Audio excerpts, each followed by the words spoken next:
Hello আমার প্রিয় বন্ধু বান্ধবীগণ। তো বন্ধু বান্ধবীগণ, আমি আইছি জঙ্গলে। জঙ্গল মে মাঙ্গাল মিলেগা আজ, ঠিক হ্যাঁ। তো এই যে দেখতেছেন এনে পাতা, আর এইটা হইলো জংলা পাতা, মানে খারকলের পাতা কয় আঙ্গুর গ্রামাঞ্চলের মাইসে। আর এইটা বাইটে মজা করে তৃপ্তি করে ভাত খায়। তো যাই হোক, আমরা গ্রামে থাকি, আর এইটা যদি না খাই এটা কি একটা কথা হবো কনসে। তো গ্রামের মানুষ এই শাক পাতা খামো না, জঙ্গলে যাবো না, এটা কোনো ব্যাপারই হওয়া পারে না। মানে এইটা হচ্ছে আঙ্গর কাছে একদম ভালো একটা ব্যাপার। তো যাই হোক, গ্রামে থাকলে অনেক কিছু খাওয়া যায়, অনেক কিছু দেখা যায়, আর একদম ফ্রি ফ্রি চলা যায়। তো যাই হোক, আমি অনেকগুলো খাকরোল পাতা তুলে নিয়েছি, যে দেখতে পাচ্ছেন খুবই সুন্দর সুন্দর খাকরোল পাতা তুলে নিয়েছি। আর এটা আমরা কিন্তু খারকোল পাতা কই। যদি আপনারা অন্য অন্য নামে কন তাহলে অবশ্যই আমাকে কমেন্ট করে জানাই, নামটা আমার শিকার খুবই ইচ্ছা। তো যাই খারকোল পাতাগুলো আমি আজকে খুব সুন্দর করে ভর্তা বানাবো। আর এই ভর্তাটা কিবা করে বানাই কি করি, আর আমরা গ্রামের মানুষ একদম পূর্ব যুগে থেকে এটা খাই আইছে, এইভাবে খাই আইছে, কারণ আমি মাও চাষি করে দেখছি, সেই জন্য আমরাও শিখছি।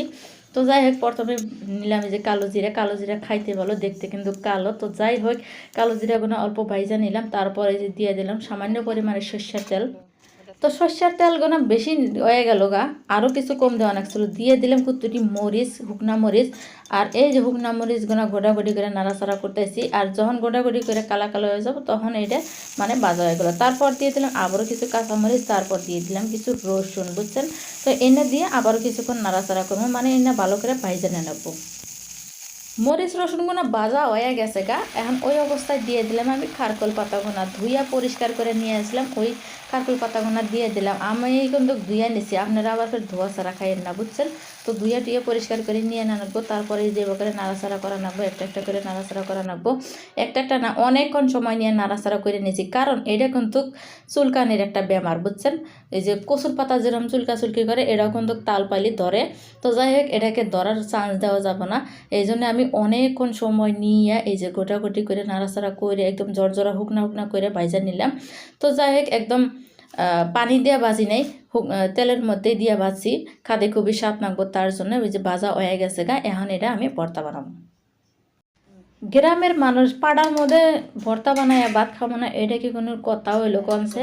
তো যাই হোক, এই যে হিলের পাড়ার মধ্যে দিয়ে দিলাম আমি কালো জিরা গোনা, কালো জিরা দেওয়ার পর দিয়ে দিলাম এই যে খানিক নুন, যে পরিমাণে না ওই পরিমাণে দিয়ে দিলাম। আর এই যে পাতাগোনা যে আসলো পাতাগোনা দিয়ে দিলাম, আর মরিচ গোনা দিয়ে দিলাম। কারণ মরিচ খাওয়ার একটা টেকনিক আছে, বুঝছেন, নিনজা টেকনিক। মানে জালের পরিমাণ বেশি দিলে তরকারির পরিমাণ কম লাগে। বেশি করে জাল দিছি, অল্প অল্প করে দিয়ে খামো, মেলাডি মাসে খাওয়া করবো, আর কোনো তরকারির দরকার নাই। তো ওইরকম করে বাড়াবাড়ি করে নেবো, তো কষ্ট কষ্ট করে মিহি করে বাড়াবাড়ি করে নেবো। তো বন্ধু বান্ধব আরও একটা কথা কই, তোমরা একদম কিটপামি বাদ দিয়ে তোমরা সুন্দর হাতের আঙুল দিয়ে একটা সাবস্ক্রাইব করে দাও, ভিডিওটা ভালো লাগলে লাইক করে দাও, বুঝছো। আর এরকম সহজ সহজ ভিডিও পাওয়ার জন্য ওই যে ঘন্টাটা আছে না, ওটা অন করে রাখো। তো অনেকক্ষণ সময় নিয়ে আমি ফুল ভাত খাইয়া পুরা এনার্জি দিয়ে গোষ্ঠী কইরা বাড়াবাড়ি করা শেষ। এখন দিয়ে দিলাম কাঁচা সর্ষের তেল, কারণ যেহেতু আমি সর্ষের তেল আগেও দিছিলাম, এখনও দিয়ে দিলাম। দিয়া এই যে সব কিছু দিয়ে মাহায় মানে একখানে করে থেপকায় থেপকায় মাহান নাকবো, দেখাশন ভালো নাকবো। আর যারা যারা গ্রামে এরম করে ভর্তা বানায় খাইছো, গ্রামে থাকো এরম করে ভর্তা বানায় খাইছো, তারা কমেন্ট করে কিন্তু জানায়, বুঝছো। আমার নাগাল খেত যারা, তারা জানায়ও।